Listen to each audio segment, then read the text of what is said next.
It is midnight now. The dishes are done, the toys put away, but their minds are still awake. A mother, a father, both asking the same quiet question. Have I done enough? Beneath the routine lies an invisible fear. Fear that their child will one day hurt because of what they failed to give. Fear that regret will come knocking when it is too late to change. That feeling of not enough becomes a constant whisper, echoing through errands, meetings, bedtime stories.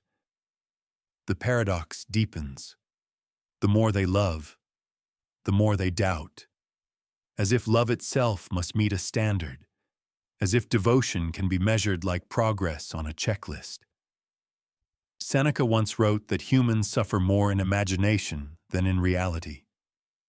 He would have recognized this torment, the quiet self-punishment of parents demanding perfection from themselves while forgetting that life, by nature, resists control because this pursuit of perfection, born from old wounds, often becomes a silent act of self-punishment, loving through fear instead of peace, giving everything except rest. If Seneca lived today, surrounded by parenting books and online advice, what would he say? Perhaps this: that love does not need to be flawless to be enough, that a child does not remember perfect days, only the feeling of being safe, and from that fear of not being enough, society steps in to make it heavier. Everywhere, the image of the perfect parent is celebrated, the one who never tires, who always has time, who speaks with endless patience. Online, advice multiplies, each post promising the right way to raise a child, each video quietly reminding ordinary parents of what they have not done.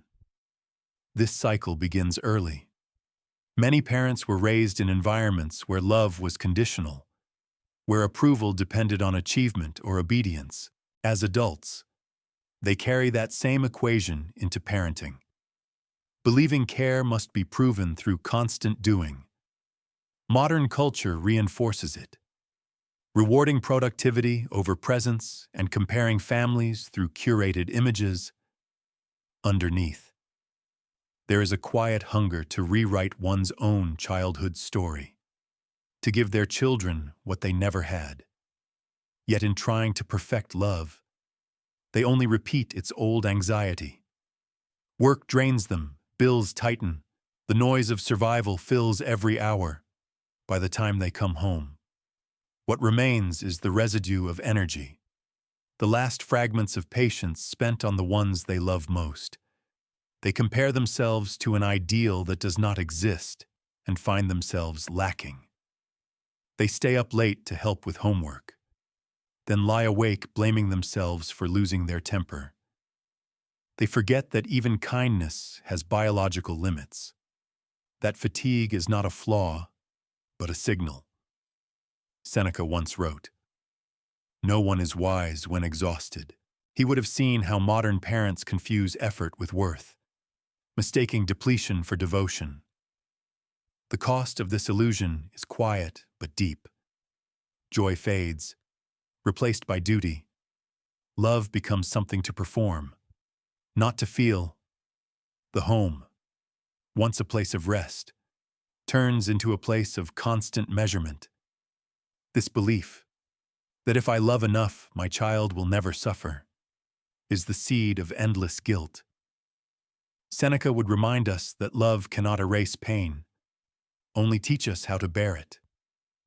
The feeling of not enough does not come from weakness, but from forgetting that to be human is to have limits, from that realization of human limits.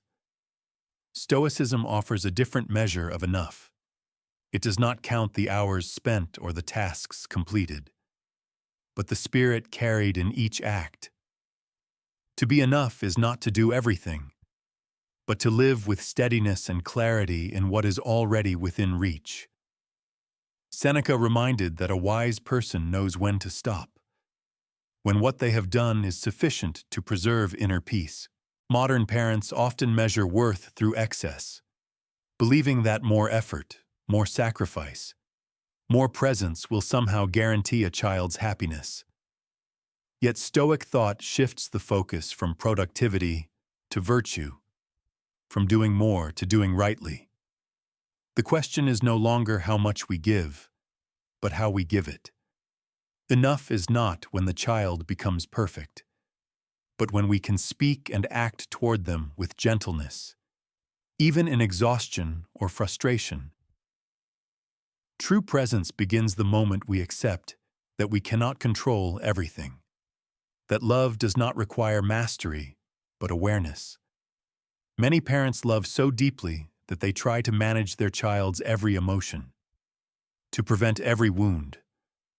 But when love forgets reason, it turns heavy. Seneca warned that even affection must be guided by the mind. When kindness loses balance, it becomes a chain. The harder we try to perfect love, the further it drifts from peace, and from that effort to perfect love. Another truth unfolds. Seneca once wrote, "No one loses freedom more completely than the one who tries to control what lies beyond their reach." Modern parents fall into this trap easily, mistaking control for care. They want to shape not only their child's future, but also their emotions, reactions, even their pain. This need to prevent suffering becomes the very source of their own. Yet true love begins where control ends. It begins when a parent stops correcting long enough to listen. When silence becomes understanding instead of distance. A child's tears or failures are not signs that a parent has fallen short, but invitations to be present. Presence, quiet and imperfect, is the simplest form of enough. There is no manual for this kind of love, only small moments where awareness replaces control. One evening, a mother is cleaning the kitchen when her child calls. "Play with me," she answers. "Just a minute." By the time she finishes, the child is asleep. The house is still, but her heart is heavy. Seneca might whisper that her child never needed a flawless mother, only one willing to pause and feel, to be enough. She does not have to do more, only to see what is already before her. And in that quiet pause of awareness, the heart begins to see its real strength. Seneca taught that recognizing one's limits is not weakness, but power. For parents, this truth becomes liberation. They cannot erase their child's pain, but they can teach how to endure it with dignity. When a parent says, "Today I have little energy, but I will still be kind," philosophy stops being theory and becomes life itself. Humility frees them from the illusion that they must always be enough to be good. Seneca reminded that the wise do not run from emotion. They study it as a form of living philosophy. To feel deeply yet act with clarity is the essence of wisdom. He also wrote, "There is no philosophy greater than kindness. A Stoic parent lives this not through grand knowledge, but through small, steady acts. Conscious love means loving without control, teaching without domination. As parents judge themselves less, their children learn self-acceptance more easily. When a child makes a mistake, conscious love does not excuse it, but corrects it calmly. When a child is afraid, it does not interfere, but stays near while the child learns to try again. When a child explodes in anger, it does not shout back, but answers with deliberate silence. This is the Stoic parent, not cold or distant, only strong enough to love with reason. From that image of the Stoic parent, we return to the quiet eyes of the child. Children do not measure their parents by checklists or achievements, but by presence, tone, and gaze. What they remember is not the perfectly balanced meal, but the moment they were heard when fear filled their chest, when parents whisper to themselves that they are not enough. Most children wish for something simpler, to see their parents smile without guilt. They crave warmth more than performance, connection more than perfection. Children do not ask for heroes. They ask for someone real, someone who can stay when things fall apart. They do not need their parents to fix every problem, only to remain near when their small world trembles. For a child, enough is not perfection, but truth. It is the safety of being loved by someone human, someone flawed yet steady. In that imperfection, they find peace.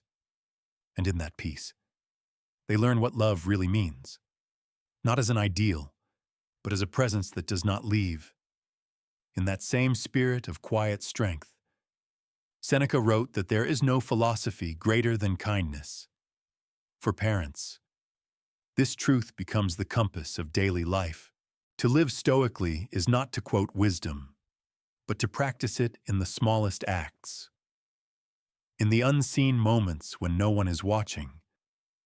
Stoic parenting is built on conscious love, the kind that teaches without controlling and cares without fear. It is patient enough to pause before judging, gentle enough to correct without shaming.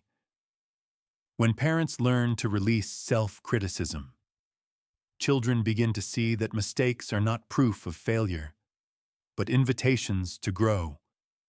When a child makes a mistake, conscious love guides with calmness instead of anger. When a child is afraid, it stays close without taking over, allowing the child to build courage in their own way.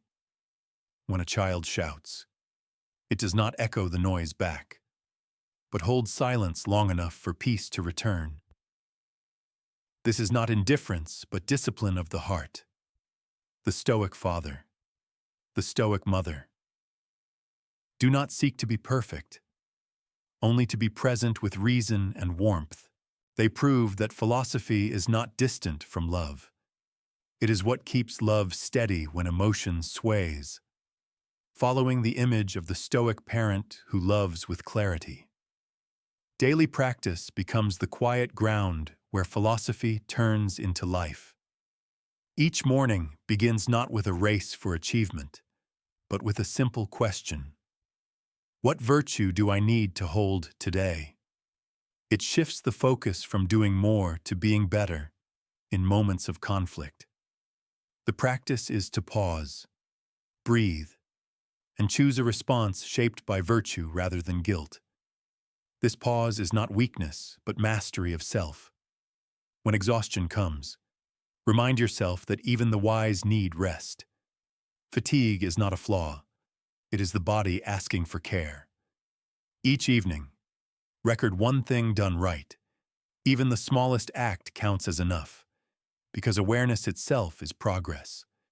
With children, attention should rest on connection, not performance. Presence teaches more than pressure ever could. And with oneself, kindness must come first. To be kind to your own limits is to show your children how to live truthfully. Real love begins in self-compassion, the place where patience and peace are born. After the daily practice of patience and kindness, what follows is the deeper work, the journey from guilt to awareness. It begins with recognizing the pressures that shape us, understanding the limits that define us, and choosing virtue as the compass for every action. Seneca did not teach us to do more, but to live more rightly. His wisdom reminds parents that meaning does not come from endless striving, but from alignment between love and reason. Parents do not need to become heroes.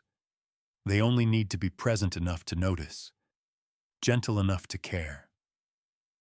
You have done enough when you still choose to love with what remains. Even when strength is low, That is where real courage lives, not in perfection, but in persistence. And when the question returns, am I doing enough? Remember Seneca's answer. Enough is not measured by what you accomplish, but by how you remain present when there is nothing left to prove. In that pause, in that breath where you choose kindness instead of judgment, you have already done enough. Tonight you may still be tired. Your child may still cry. But if you can sit down, breathe, and say, "Today I tried with love," Seneca would call that the truest form of enough.